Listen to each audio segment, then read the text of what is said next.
Olá, senhoras e senhores, sejam muito bem-vindos ao Devocional do Meditai para você começar bem a semana.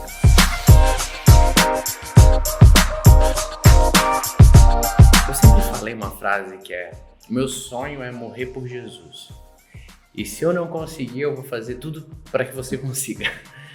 É meio bobo, mas é real. A minha ideia era essa. A minha ideia é tipo assim, vou morrer por Jesus, mas talvez não dê, então eu vou ajudar as pessoas a morrer por Jesus. Ao mesmo tempo, você já se perguntou o que é morrer por Jesus? Como é que se morre por Jesus? Porque se você pensar logicamente, se tem alguém que não precisa que ninguém morra por ele, é Jesus, né? E eu acho que esse é o ponto. Às vezes a gente cria umas ilusões, umas frases meio crentes como morrer por Jesus. Mas o jeito que a gente vive isso é uma cortina de fumaça para o algo etéreo. Eu morro por Jesus. Mas o que é isso? Como é que se vive isso? E de forma prática, pensa naquela pessoa que gastou a vida evangelizando, sendo um missionário no Oriente Médio, e aí ele morre.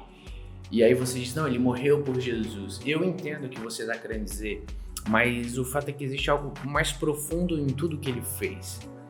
A pessoa que morre em campo, numa missão, por exemplo, mais do que algo etéreo, ela morreu por um povo. A pessoa deu a vida pelo Oriente Médio. E sim, Jesus é a causa de todas as coisas, mas existem pessoas de carne e osso onde este amor é apontado. João vai falar que aquele que não ama não conhece a Deus, porque Deus é amor. E esse amor consiste nesse Deus que enviou seu Filho amado para morrer pelos nossos pecados. E se de tal maneira Deus nos amou, nós devemos também amar uns aos outros. E aí ele vai especificar, porque ele diz, ninguém jamais viu a Deus. Se amarmos uns aos outros, Deus permanece em nós.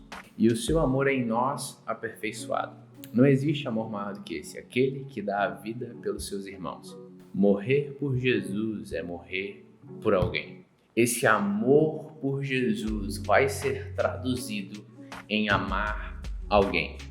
Tem uma frase que me marca que é Find your people, find your destiny. Encontre o seu povo, encontre o seu destino. Encontre aqueles por quem você ama.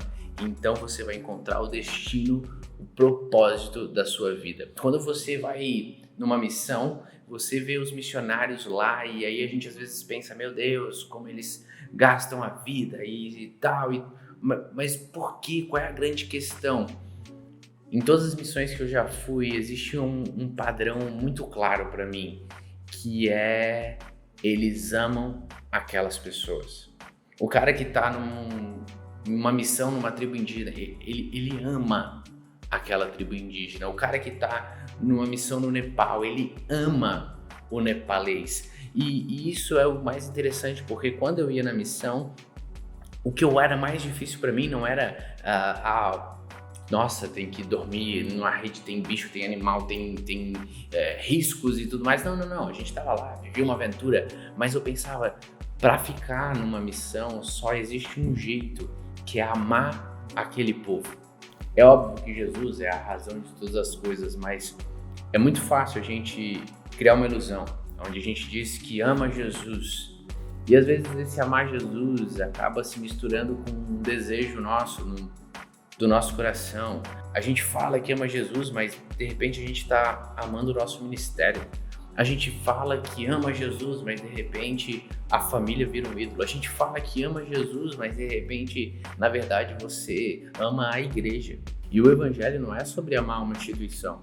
O evangelho não é sobre amar um CNPJ. O evangelho é sobre amar pessoas. E no caminho a gente despersonifica. A gente ama algo etéreo. Deus que ninguém nunca viu.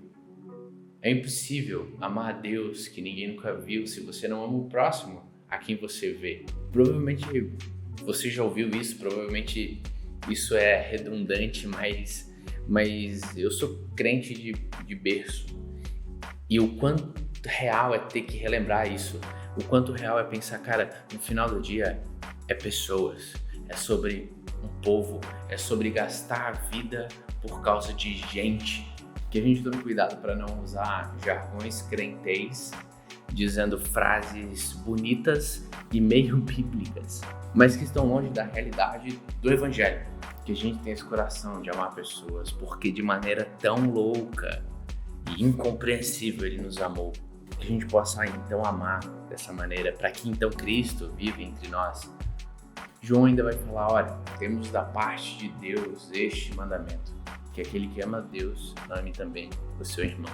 Que a gente não confunda o nosso irmão com o ministério, com a igreja, com o serviço, que amar o nosso irmão seja amar o nosso irmão.